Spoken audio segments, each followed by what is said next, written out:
السلام علیکم ورحمۃ اللہ وبرکاتہ۔ الحمد للہ رب العالمین والصلاة والسلام علی سید الانبیاء واشرف المرسلین وعلی آلہ وصحبہ اجمعین ومن تبعہم بإحسان الی یوم الدین، اما بعد فاعوذ باللہ من الشیطان الرجیم۔ یا ایہا الذین آمنوا قوا انفسکم واہلیکم نارا وقودها الناس والحجارہ علیہا ملائکۃ غلاظ شداد لا یعصون اللہ ما امرہم ویفعلون ما یؤمرون۔ قابل صد احترام بزرگوں، عزیز القدر بھائیوں، آپ اس چیز سے واقف ہوں گے کہ ہماری یہ امت جس کے میں اور آپ اس کے افراد ہیں، اس میں شامل ہیں، یہ امت محمد صلی اللہ علیہ وسلم کے نام سے یاد کی جاتی ہے۔ تو آپ کو کم از کم اپنا تعارف ہونا چاہیے کہ ہم کون ہیں اور ہمیں اللہ نے کتنا بڑا مقام دیا ہے اور ہماری ذمہ داری کیا ہے۔ جتنا بڑا عہدہ ہو اور جتنا بڑا تمغہ آپ نے اپنے ساتھ لگایا ہوا ہو، اتنی بڑی ہی انسان کی ذمہ داری ہوتی ہے۔ آپ وہ امت ہیں کہ جس کے بارے میں رسول اکرم صلی اللہ علیہ وسلم نے فرمایا ان امتی ہذہ مرحومہ، کہ میری جو امت ہے اس کے اوپر اللہ کی رحمت ہی رحمت ہے۔ آپ وہ لوگ ہیں، آپ وہ لوگ ہیں جن کے بارے میں اللہ ذوالجلال فرماتے ہیں کنتم خیر امۃ، کہ جتنی آج تک امتیں آئیں ان میں سب سے بہترین امت تم ہو۔ اور آج تک کتنی امتیں آئیں؟ رسول اکرم صلی اللہ علیہ وسلم فرماتے ہیں کہ 69 امتیں آج تک آئی تھیں، ایک کم 70، اور تم آ کر 70 پوری کرنے والے ہو۔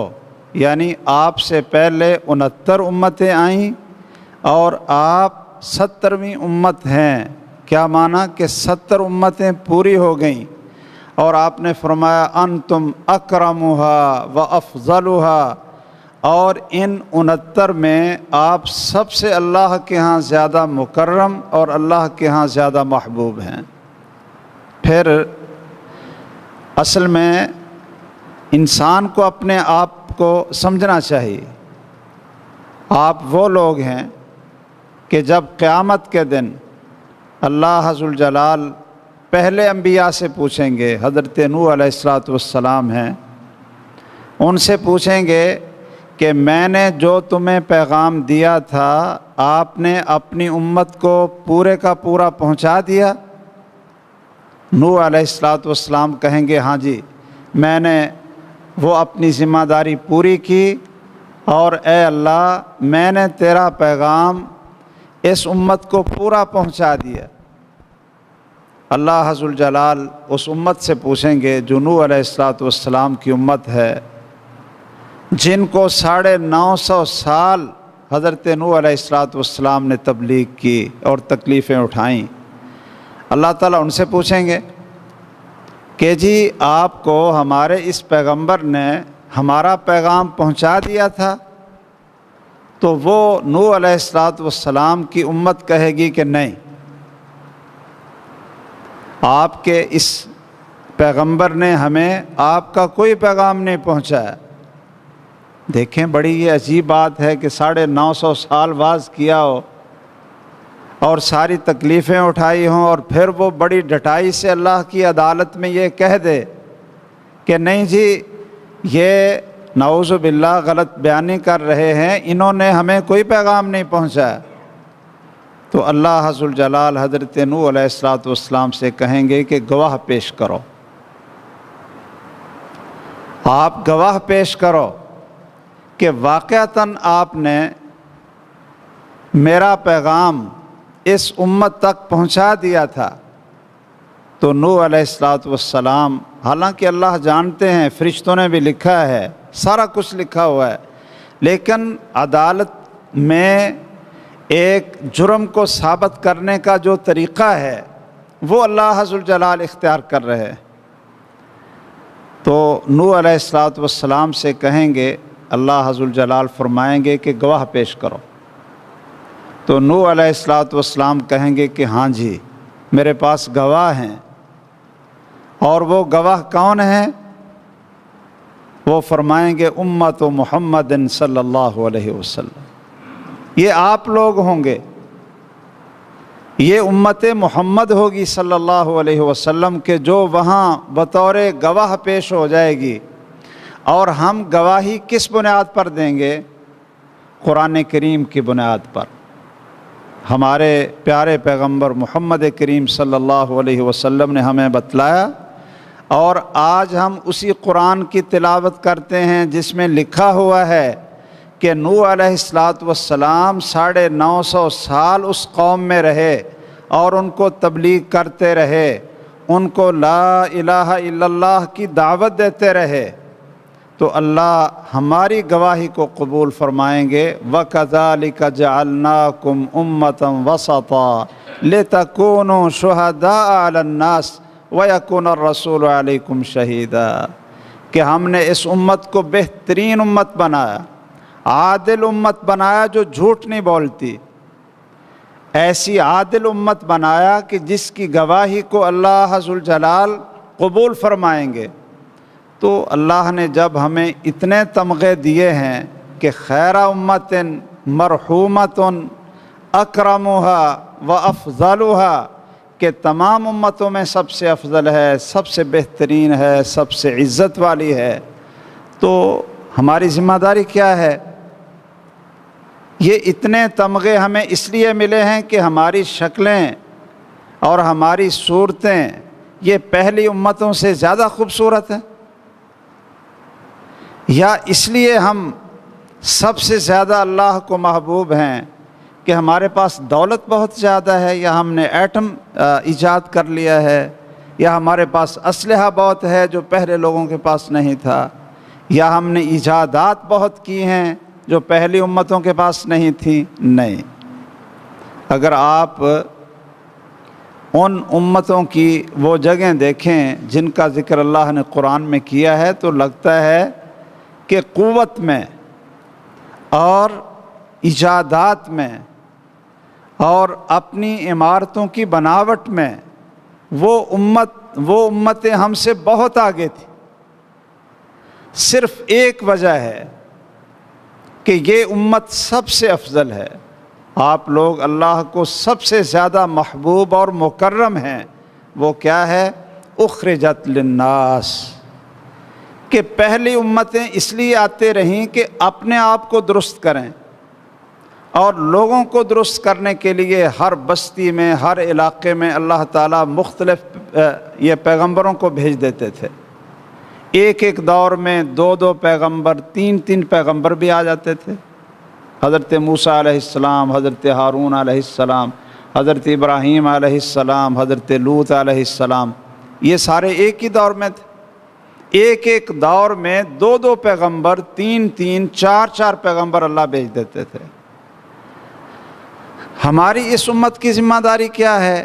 یہ نہیں کہ صرف اپنے آپ کو صحیح کریں، نہیں، اخرجت للناس، اس کو یہ فضیلتیں اس لیے ملی ہیں کہ یہ لوگوں کے لیے محنت کریں، ان کی فکر، ان کی سوچ، ان کا ہم، ان کا غم، ان کی رات کو نیند کے اندر خواب، ان کی محنت، اخرجت للناس، یہ سب کچھ لوگوں کے لیے ہو۔ اس کا یہ معنی نہیں کہ اپنے آپ کو بھول جائیں، نہیں، اپنے آپ کو تو درست کرنا ہی کرنا ہے، لیکن خیر امت یہ اس لیے ہے کہ دوسروں کے لیے محنت کریں۔ تو میرے بزرگوں اور بھائیوں، یہ شرف اس وقت ہمارے پاس رہے گا کہ جب ہم اپنے آپ کو درست کر کے یہی محنت دوسرے لوگوں کے لیے بھی کریں گے۔ تأمرون بالمعروف وتنہون عن المنکر، کہ لوگوں کو نیکی کا حکم دیں، برائی سے روکیں۔ وتؤمنون باللہ، علماء کہتے ہیں کہ اللہ تعالیٰ نے یہاں ایمان باللہ کو آخر میں رکھا ہے اور امر بالمعروف اور نہی عن المنکر اس کو پہلے ذکر کیا، حالانکہ تمام اعمال کی بنیاد ایمان باللہ ہے۔ ایک حدیث میں بھی ہے، رسول اکرم صلی اللہ علیہ وسلم سے پوچھا کہ ای الاعمال احب الی اللہ، سب اعمال میں سب سے بہترین محبوب عمل اللہ کو کون سا ہے؟ تو آپ نے فرمایا الایمان باللہ، اللہ پر ایمان لانا۔ اگر ایمان نہ ہو تو باقی سب اعمال بیکار ہیں۔ لیکن یہاں کیا وجہ ہے کہ ایمان باللہ کو آخر میں ذکر کیا اور تأمرون بالمعروف وتنہون عن المنکر، کہ دوسروں کے لیے محنت کو پہلے رکھا اور ایمان باللہ کو آخر میں رکھا؟ یہ اس لیے کہ ایمان باللہ اس امت کا کوئی خاصہ نہیں، کہ پہلی امتیں بھی اللہ پر ایمان رکھتی تھیں، انبیاء پر ایمان رکھتی تھیں۔ یہ کوئی خصوصیت نہیں ہے اس امت کی۔ اس امت کی خصوصیت اس کے بہتر ہونے کی وجہ سے وہ کیا ہے کہ یہ لوگوں کے لیے جیتے ہیں، لوگوں کے لیے مرتے ہیں، یہ لوگوں کو نیکی کا حکم دیتے ہیں۔ تو آئیے ہم سب سے پہلے تو اپنی اصلاح کریں۔ یا ایھا الذین آمنوا قوا انفسکم، اے ایمان والو اپنے آپ کو آگ سے بچاؤ جس آگ کا ایندھن لوگ اور پتھر ہوں گے۔ انسان اپنے آپ کو جہنم کی آگ سے کیسے بچاتا ہے؟ رسول اکرم صلی اللہ علیہ وسلم نے فرمایا من مات وهو يعلم انه لا الہ الا اللہ دخل الجنہ، جو شخص اس حالت میں مرا کہ وہ جانتا ہے، اس کو علم ہے کہ اللہ کے علاوہ کوئی بندگی کے لائق نہیں، وہ جنت میں داخل ہوگا۔ من مات وهو یشرک باللہ شیئا دخل النار، جو شخص اس حالت میں مرا کہ وہ اللہ کے ساتھ کسی کو شریک بناتا تھا، وہ جہنم کی آگ میں جائے گا۔ اپنے آپ کو جہنم کی آگ سے بچائیں۔ اس کا طریقہ یہ ہے کہ سب سے پہلے اپنا تزکیہ کریں۔ قد افلح من زکاہا وقد خاب من دساہا، اپنے آپ کو پاک کر لیں، توحید کے زیور سے آراستہ اپنے آپ کو کریں اور شرک کی گندگی سے، ریا کی غلاظت سے، نفاق سے، گناہوں سے اپنے آپ کو پاک صاف کر لیں۔ اپنا تزکیہ نفس کریں، اور تزکیہ نفس یہ آپ بھائی اچھی طرح اس کو آپ سمجھ لیں کہ تزکیہ نفس یہ کس چیز سے ہوتا ہے۔ بعض لوگوں نے یہ طریقہ بنا لیا کہ ہر جمعرات کو یا 8 دن کے بعد کوئی نہ کوئی مجلس وہ سجا لیتے ہیں اور تسبیح پکڑ لیتے ہیں، یا وہ ضربیں لگاتے ہیں اور ہو اس طرح کے وہ الفاظ بولتے ہیں، یا وہ کھڑے ہو کر وہ دھمال ڈالتے ہیں، رقص کرتے ہیں۔ ان سے پوچھیں جی یہ آپ کیا کرتے ہیں؟ کہتے ہیں جی یہ ہم تزکیہ نفس کر رہے ہیں۔ یہاں اللہ فرماتے ہیں قد افلح من زکاہا، کہ جس نے اپنے نفس کا تزکیہ کر لیا وہ کامیاب ہو گیا۔ اور دوسری جگہ پہ اللہ فرماتے ہیں وَيُزَكِّيهِمْ، کہ تمہارا تزکیہ اگر ہو سکتا ہے تزکیہ نفس تو وہ ہمارے پیغمبر محمد الرسول اللہ صلی اللہ علیہ وسلم کے طریقے پر ہو سکتا ہے۔ وَيُزَكِّيهِمْ، اور ہمارے پیغمبر ان کو پاک کرتے ہیں۔ ہمارے پیغمبر ان کو پاک کرتے ہیں۔ تو تزکیہ نفس کا طریقہ صرف اور صرف کون سا ہے؟ محمد کریم صلی اللہ علیہ وسلم نے جس طریقے سے اپنے صحابہ کرام کا تزکیہ نفس کیا، ان کو توحید سکھائی اور ان کو 5 وقت کا نمازی بنایا۔ آپ بھائی خود پہلے نمازی بنیں، پکے نمازی بنیں۔ نماز آپ کا ہم غم ہونا چاہیے۔ عقیدہ توحید اور عقیدہ رسالت کے بعد سب سے پہلا فرض کیا ہے؟ نماز ہے۔ اور بہت سارے لوگ ایسے تھے، ایک دفعہ ہمارے بہت ہی مکرم اور بڑے ہی جلیل القدر ہمارے علماء میں اور ہمارے مشائخ میں سید بدیع الدین شاہ صاحب راشدی رحمہ اللہ، وہ فرمایا کرتے تھے کہ جنگوں کے اندر اور پہلے جو ہماری امت کے یہ جو حالات گزرے ہیں اور ہمارے لشکر جاتے تھے مختلف جگہ پہ، تو لوگ ان کے ڈر یا تلوار سے کلمہ نہیں پڑھتے تھے، لوگ دیکھتے تھے کہ یہ نماز کیسی پڑھتے ہیں، اللہ کے سامنے کیسے جھکتے ہیں، سجدہ کیسے کرتے ہیں، اور ان کے اندر اللہ کے ساتھ تعلق کتنا ہے۔ میں یہ واقعہ مجھے یاد آ رہا ہے کہ حضرت ابو سفیان رضی اللہ تعالیٰ عنہ کو آپ جانتے ہیں، اور ان کی بیوی، ان کا نام بھی آپ سنتے رہتے ہیں علماء سے، اس کا نام تھا ہند رضی اللہ تعالی عنہا، وہ بعد میں مسلمان ہو گئی تھی۔ تو حضرت ابو سفیان بھی پہلے اسلام کے دشمنوں میں سے تھے، فتح مکہ کے موقع پر وہ مسلمان ہو گئے، اور رسول اکرم صلی اللہ علیہ وسلم نے اعلان کروا دیا کہ جو ابو سفیان کے گھر میں داخل ہو جائے اس کو امن ہے۔ ابو سفیان گھر میں آیا تو ان کی بیوی کو پتہ چلا، حضرت ہند کو رضی اللہ تعالیٰ عنہ، کہ ابو سفیان تو مسلمان ہو گئے۔ تو اس نے اپنے خاوند کی داڑھی پکڑ لی اور زور سے کھینچی، کہنے لگی کہ جب لڑنے کا وقت آیا ہے اور یہ مسلمانوں کے خلاف مارکے کا وقت آیا ہے تو بزدل بن گیا اور یہ ڈرتے ہوئے کلمہ پڑھ لیے، تو بزدل ہے۔ اور لوگوں سے کہنے لگی کہ یہ بوڑھا اور کھوسڑ اس وقت یہ قیادت کے لائق نہیں، یہ دیکھو اتنا بزدل ہے کہ اب اس نے کلمہ پڑھ لی۔ اس وقت تک اس کے دل میں اسلام کے خلاف ایک آگ بھڑک رہی تھی، اور یہ وہی عورت ہے جو غزوہ احد میں کافروں کے لشکر کے ساتھ گئی تھی اور شعر بول بول کر کافروں کو ابھار رہی تھی کہ مسلمانوں کو چھوڑو نہ، اور یہ محمد صلی اللہ علیہ وسلم اور ان کے ساتھی یہ زندہ نہ بچیں۔ نحن بنات الطارق نمشی علی النمارق ان تقبلوا نعانق و ان تدبروا نفارق۔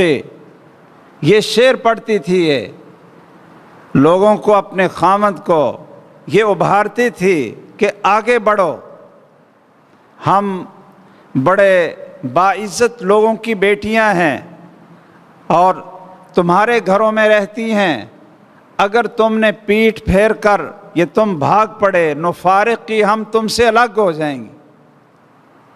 اور پھر یہی وہ خاتون تھی کہ جس نے سیدنا حمزہ رضی اللہ تعالی عنہ کا پیٹ چاک کر کے کلیجہ چبانے کی کوشش کی اور ان کی لاش کا مسئلہ کیا۔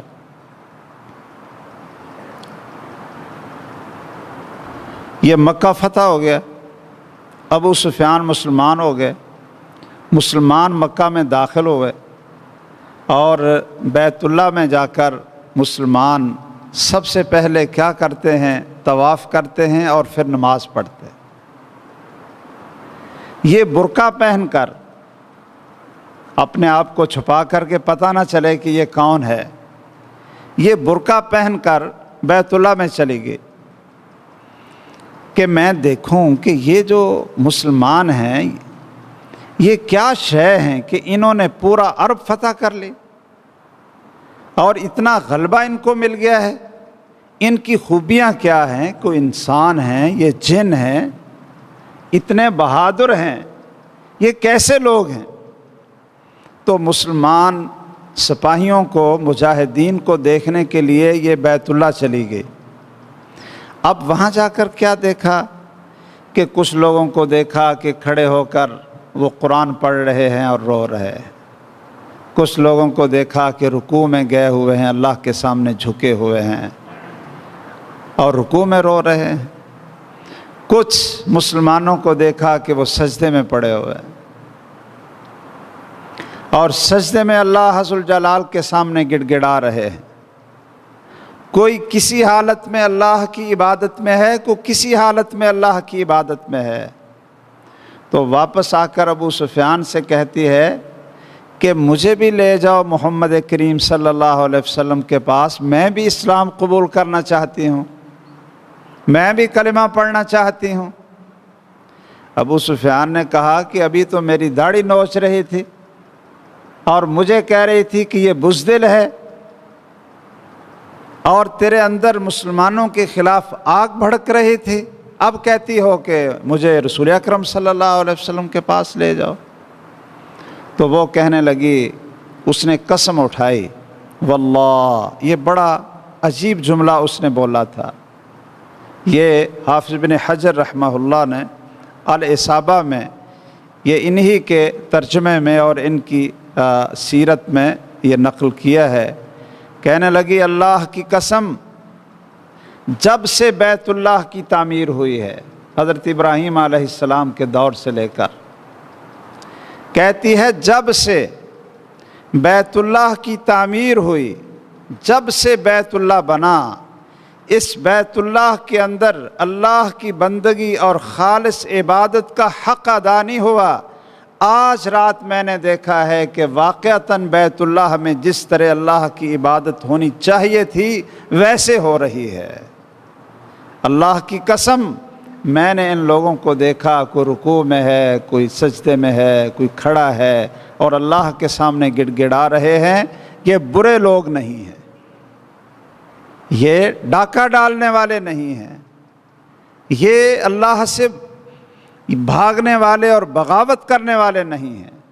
تو میرے بزرگوں اور بھائیوں، ہمیں چاہیے کہ ہماری نماز میں وہ حسن آئے، وہ خشوع آئے، اللہ کے ساتھ تعلق میں وہ حسن پیدا ہو کہ دیکھنے والے محسوس کریں کہ واقعتاً اگر اللہ کی بندگی کرنے والے اور محمد الرسول اللہ صلی اللہ علیہ وسلم سے محبت کرنے والی کوئی مخلوق ہو سکتی ہے تو ان سے بڑھ کر اور کوئی نہیں.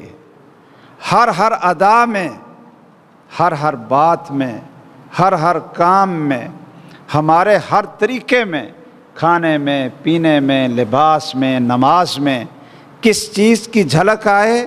محمد الرسول اللہ صلی اللہ علیہ وسلم کی سنت کی جھلک آئے.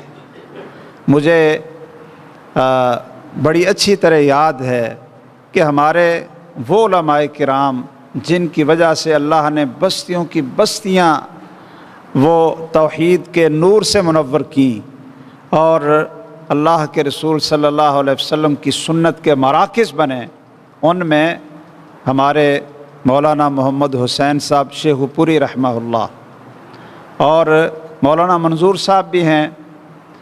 یہ ان کے بھی ایسے واقعات موجود ہیں، اور خصوصاً ہمارے سلف میں مولانا محمد حسین صاحب شیخو پوری اور سید عبد الغنی شاہ صاحب رحمہ اللہ کاموں کی والے، اور یہ حافظ عبد القادر صاحب روپڑی رحمہ اللہ.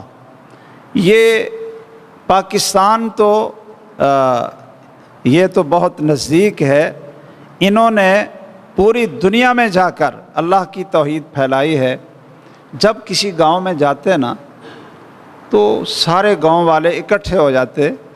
مجھے اپنے ایک ماموں کے گاؤں کا واقعہ یاد ہے کہ وہاں مولانا محمد حسین صاحب شیخ پوری تشریف لے گئے، میر محمد اس گاؤں کا نام ہے. تو لوگوں کو پتہ چلا جی ایک نا یہ وہابی آئے ہیں اور انہوں نے تقریر کرنی۔ وہ سارا گاؤں اکٹھا ہو گیا، کہنے لگے یہ تو گستاخ ہیں، یہ تو واجب القتل ہیں، تو ان کی ہم تقریر نہیں ہونے دیں گے، ان کی بات ہم نہیں سنیں گے، یہ تو گستاخ لوگ ہیں۔ وہ اس گاؤں کا ایک نمبردار تھا، کچھ سمجھدار آدمی بھی ہوتے ہیں، اور پھر جب اللہ ذوالجلال نے اپنے دین کو پھیلانا ہو تو فاسق فاجر سے بھی اللہ اپنے دین کی مدد کروا دیتے ہیں۔ اس نے کہا کہ بھائی آپ ان کی بات سن لیں، اگر اچھی ہوئی تو سن لیں گے، اور اگر کوئی رسول اکرم صلی اللہ علیہ وسلم کی گستاخی والی بات ہوئی تو پھر ٹھیک ہے، ان کو فیر ماریں۔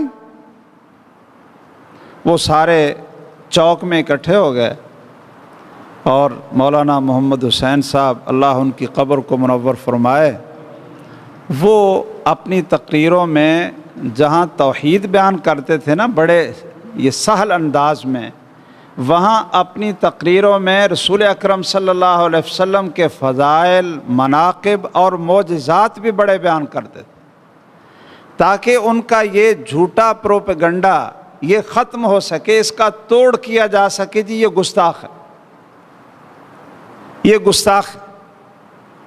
تو 3 گھنٹے مولانا نے تقریر کی، تو وہی آدمی وہ جس نے کہا تھا نا جی کہ اگر کوئی گستاخی والی بات ہوئی تو فیر ماریں گے، تو اس نے کھڑے ہو کر یہ اعلان کیا کہ آج کے بعد جو عقیدہ، جو ایمان مولانا محمد حسین صاحب کا ہے، میرا بھی وہی ہے۔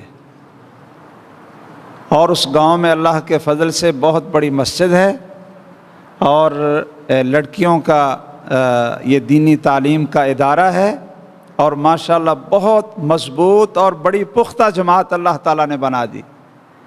اصل میں لوگوں کو قریب کرنے کے لیے یہ ضروری ہے کہ اس پروپیگنڈے کا توڑ ہو کہ ہم اللہ کو ماننے والے، اور سب سے زیادہ اگر ہمیں مخلوق کے اندر محبت اور پیار ہے تو وہ محمد الرسول اللہ صلی اللہ علیہ وسلم کے ساتھ ہے اور آپ کی سنت کے ساتھ ہے۔ ہماری شکلوں سے ظاہر ہو کہ یہ لوگ رسول اللہ صلی اللہ علیہ وسلم کی سنت پر مر مٹنے والے ہیں، ہمارے لباس سے، ہماری نماز سے، نماز کی ایک ایک ادا سے پتہ چلے۔ رسول اکرم صلی اللہ علیہ وسلم نے جب حضرت ثمامہ بن اسال کو مسجد کے ستون کے ساتھ باندھا تھا، تو آپ بھائیوں نے سنا ہی ہے نا، بزرگوں نے، کہ پہلے دن بھی آپ نے پوچھا کہ ثمامہ کیا حال ہے، تو اس نے بڑا سخت جواب دیا تھا، بہت سخت۔ وہ ایک علاقے کا بادشاہ تھا، اپنی قوم کا وہ بادشاہ تھا، اور بہت بڑی جنگجو قوم اس کے پیچھے تھی، اور وہ بڑی نخوت اور بڑے تکبر میں تھا۔ پہلے دن پوچھا تو کیا حال ہے، اس نے کہا جی ان تنعم ذا شاکرن وَإِن تقتل ذا دمن وَإِن تحسن وَإِن تمنن او کما قال۔ کہنے لگا کہ اگر تم مجھے قتل کر دو گے نا تو میری قوم انتقام لینا جانتی ہے، میرا خون رائے گاہ نہیں جائے گا، یہ بہت بڑی دھمکی ہے۔ تقتل ذا دمن، خون ایسے نہیں چلا جائے گا، بدلہ لینے والے موجود ہیں، اور اگر آپ میرے اوپر احسان کر دیں گے، انعام کر دیں گے، تو میں آپ کا شکر ادا کروں گا، آپ کو بھی انعام دوں گا۔ رسول اکرم صلی اللہ علیہ وسلم نے اسی حالت میں چھوڑ دیا۔ پھر دوسرے دن پوچھا، پھر تیسرے دن پوچھا، اس کا یہی جواب ہے۔ آپ نے تیسرے دن کہا اس کو چھوڑ دو، چھوڑ دیا۔ اب اس نے 3 دن کیا دیکھا تھا؟ آخر مسلمانوں کو دیکھا نا۔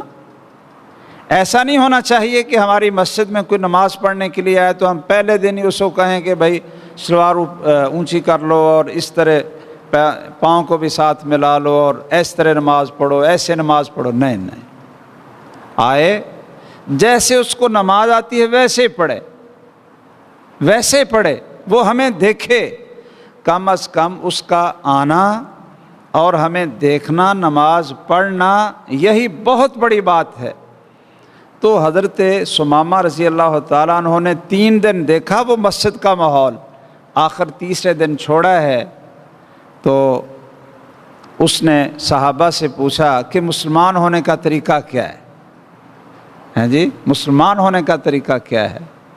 وہاں اس نے غسل کیا، مسجد نبوی کے صحن میں کھجوریں تھیں، وہاں اس کو پانی دیا گیا اور وہاں اس نے غسل کیا، رسول اکرم صلی اللہ علیہ وسلم کی خدمت میں حاضر ہو گیا اور کہنے لگا جی کہ پہلے تو مجھے آپ کا چہرہ بھی سب سے برا ہی لگتا تھا، آپ کا شہر بھی سب سے برا لگتا تھا اور آپ کا دین بھی مجھے سب سے برا لگتا تھا، لیکن یہ دیکھا ہے 3 دن اور آپ کے اخلاق کو دیکھا ہے، تو اب کیا ہے کہ آپ کے شہر سے زیادہ خوبصورت کوئی شہر نہیں، آپ کے دین سے زیادہ کوئی محبوب دین نہیں، اور آپ کے چہرہ انور سے خوبصورت اور محبوب اور کوئی چہرہ نہیں۔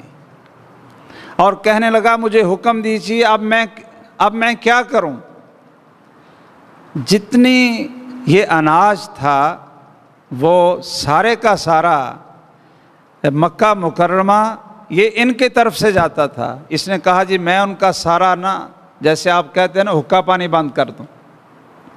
رسول اکرم صلی اللہ علیہ وسلم نے فرمایا کہ نہیں، میں اس لیے نہیں آیا ہوں، مجھے اللہ نے رحمت بنا کر بھیجا ہے، میں لوگوں پر سختی کرنے کے لیے نہیں آیا۔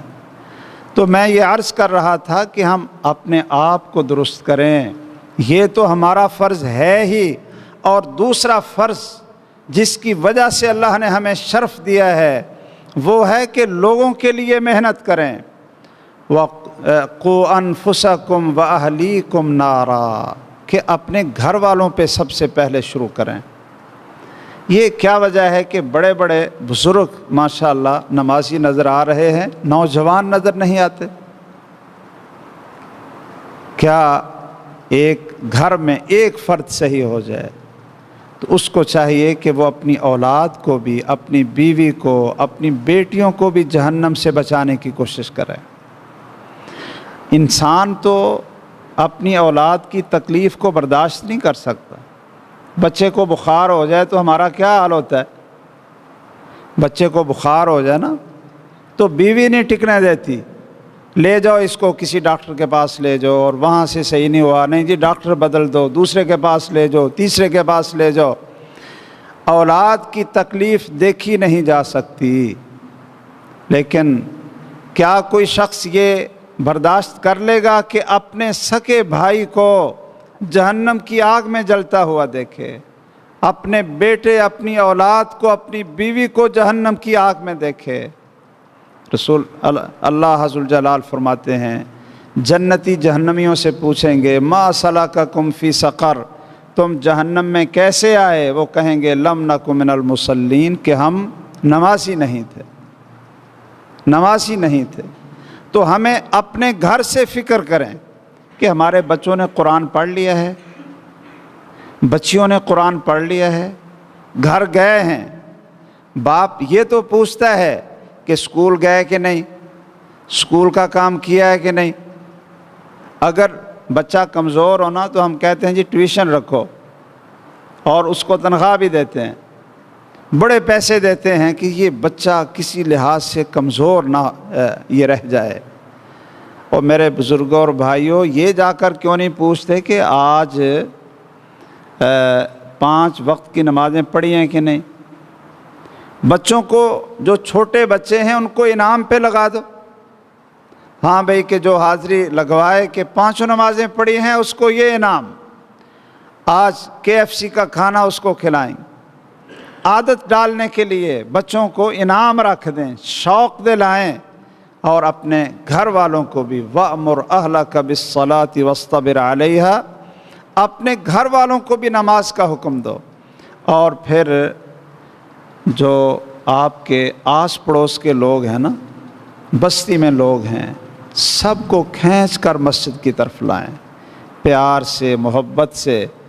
ہمارے شیخ صاحب ہی ایک آدمی کا واقعہ سناتے تھے، مولانا نصیب اللہ تارک صاحب ہی، اور ماشاءاللہ ان کی بڑی خدمات ہیں اور بڑے اچھے انداز سے یہ انہوں نے یہ پاکستان سے باہر بھی کام کیا، کہ ایک آدمی تھا تو وہ اس طرح کرتا کہ کسی ساتھی کے ساتھ وہ اپنا ایک تعلق بنا لیتا، 8 دن نہ گزرتے تو وہ اس کو ماشاءاللہ پکا نمازی، داڑھی والا اور صحیح مسلمان وہ اس کو بنا دیتا نظر آتا۔ ساتھیوں نے اس سے پوچھا کہ ہم بھی بڑی تقریر کرتے ہیں، درس دیتے ہیں اور بڑی محنت کرتے ہیں، یہ آپ کے پاس کون سی گدڑ سنگھی ہے؟ ہاں جی، کون سی گدڑ سنگھی ہے آپ کے پاس کہ آپ بس جس کے ساتھ لگ جاتے ہیں اس کو آپ ماشاءاللہ داڑھی بھی اور نمازی بھی اور اس کو توحید والا بنا دیتے ہیں؟ آپ کرتے کیا ہیں؟ تو یہ بات ہے اصل میں جو ہمارے اندر نہیں ہے۔ وہ کیا بات ہے؟ آپ بزرگ بھی اور بھائی بھی غور سے سنیں۔ وہ اس نے کہا جی میں اس طرح کرتا ہوں کہ میں کسی نہ کسی آدمی کو نا اپنا ٹارگٹ بنا لیتا ہوں کہ بھئی یہ بندہ ہے، اس ہفتے میں نے اس کے اوپر محنت کرنی۔ اس کو چائے پہ بلا لیا پہلی دفعہ، جی خیریت ہے، ٹھیک ہے جی، کوئی کام ہو کوئی حکم ہو تو بندہ حاضر ہے، کبھی اس کے پاس چلے گئے، تعلق بنایا، اور پھر ساتھ دین کی باتیں شروع کیں، اور ساتھ ساتھ رات کو تہجد میں اس کے لیے دعائیں شروع کر دیں۔ یہ کام ہے انبیاء کا جو ہم سے نہیں ہوتا۔ ہمارے اندر یہ کمی ہے کہ ہم تقریر تو بڑی دھواں دھار کر لیتے ہیں، درس بھی ہم بڑا دے لیتے ہیں، اور کسی کو سمجھانے کی بھی بڑی کوشش کرتے ہیں، لیکن اس کا نام لے کر یہ دعا کی قبولیت کے اوقات میں یا تہجد میں اٹھ کر غم سے اور یہ دلی درد سے اس کا نام لے کر دعائیں کریں کہ یا اللہ اس کا سینہ کھول دے، یا اللہ اس کو ایمان اور توحید کا نور عطا فرما دے۔ یہ ہم دعائیں نہیں کرتے ہیں۔ او بھائی، حضرت عمر بن خطاب رضی اللہ تعالیٰ عنہ وہ کیسے مسلمان ہوئے؟ آپ نے نام لے کر دعا کی تھی نا، نام لے کر رات کو دعا کی، رات کو دعا ہوتی ہے اور صبح حضرت عمر بن خطاب رضی اللہ تعالیٰ عنہ آپ کے دربار میں آ جاتے ہیں، اور صحابی کہتے ہیں کہ عمر آپ رسول اللہ کی دعا کی تعبیر ہیں کہ آپ نے رات کو دعا کی تھی اور ہمیں یقین تھا کہ آپ آئیں گے۔ اس نے کہا جی میں نا دعا شروع کر دیتا ہوں اور ادھر سے محنت شروع کر دیتا ہوں، تعلق بنانا، کسی کام میں اس کے ساتھ چلے جانا، کھانے پہ اس کو بلا لینا، تعلق بناتا ہوں اور ساتھ میں تہجد کو دعائیں شروع کر دیتا ہوں۔ 8 دن گزرتے ہیں، اللہ کے فضل سے وہ بندہ مسلم اور موحد بن جاتا ہے۔ تو آپ بھائی بھی جہاں یہ محنت کریں، اخلاق سے، پیار سے، دیکھیں فتووں سے کبھی کوئی ہمارے قریب نہیں آئے گا۔ اگر ہم یہ کہہ کر آرام سے بیٹھ جائیں نا جی سارے کافر ہیں جی، سارے مشرک ہیں جی، ہم نے کسی سے بولنا ہی نہیں ہے جی، بس ہم فارغ ہو جائے، تو ہم آرام سے بیٹھ جائیں، سب کو مشرک کافر بنا کر جہنم میں ڈال کر، تو میرے بھائیوں پھر ہم نے محنت کیا کرنی؟ نہیں۔ جس طرح بیمار پر ڈاکٹر اور حکیم کو ترس آتا ہے نا، بیمار پر خیر خواہ ڈاکٹر وہ ہوتا ہے اور خیر خواہ حکیم وہ ہوتا ہے جو اس کی بیماری کو تلاش کرے اور پھر وہ گالیاں بھی دیتا رہے۔ یہ کئی دفعہ انجیکشن لگانا پڑتا ہے اور کئی دفعہ ایک کڑوی گولی دینی پڑتی ہے، کئی دفعہ میٹھی گولی دینی پڑتی ہے، لیکن اس کی گالیوں سے کبھی بھی ڈاکٹر بھاگتے نہیں۔ خیر خواہ ڈاکٹر کی طرح، انا لکم ناصح امین، پیغمبر خیر خواہ ڈاکٹر کی طرح ہوتے تھے اور مریض کا علاج کرتے تھے، مریض کو توڑ کر پھینک نہیں دیتے تھے۔ تو اللہ عز الجلال ہم سب کو توفیق عطا فرمائے کہ ہم محنت کریں پوری بستی کے اوپر، بچوں پر، خواتین پر، بچیوں پر، اور یہ ان کی روحانی غذا کا بھی، جسمانی غذا کا بھی یہ ہم بندوبست کریں اور اپنے عمل کی اصلاح کریں، اپنے آپ کو جہنم سے بچائیں، اپنا تزکیہ کریں اور دعوت کے کام کو متحرک کریں اخلاق سے، پیار سے، محبت سے۔ انشاءاللہ دیکھیں گے کہ اللہ کے فضل سے یہاں بھی توحید کا نور پھیلے گا، اللہ کے فضل سے قرآن کا نور پھیلے گا۔ یہ مسجد ماشاءاللہ اللہ کے فضل سے بہت ہی اللہ کا انعام ہے کہ ہمارے محترم جو ہمارے شاگرد تھے عبدالرزاق سعید صاحب، وہ بھی یہاں تشریف لاتے رہے، اور پھر ہمارے استاذ گرامی حافظ عبدالرشید اظہر رحمہ اللہ وغفر لہ وتقبل شہادتہ، اللہ ان کی شہادت کو قبول فرمائے، وہ بھی اس کی سرپرستی کرتے رہے۔ جو انہوں نے ماشاءاللہ محنت کی ہے، اللہ ذوالجلال اس کو ان کے لیے صدقہ جاریہ بنائے۔ اور جن ہمارے بھائیوں نے، بھائی آصف صاحب اور ان کے جو ساتھی ہیں، یہ جو یہاں محنت کر رہے ہیں، اللہ ان کی زندگی میں برکت فرمائے اور ان کے حسنات کو قبول فرمائے۔ ہم سب اللہ سے دعا گو ہیں کہ اللہ ہمیں وہ زندگی عطا کر کہ جو تیری رضا اور خوشنودی کی زندگی ہو، تیرے پاس جائیں تو ہمیں شرمندہ نہ ہونا پڑے۔ آمین۔ وآخر دعوانا ان الحمد للہ رب العالمین۔ سبحان ربک رب العزت عما یصفون وسلام علی المرسلین والحمد للہ رب العالمین۔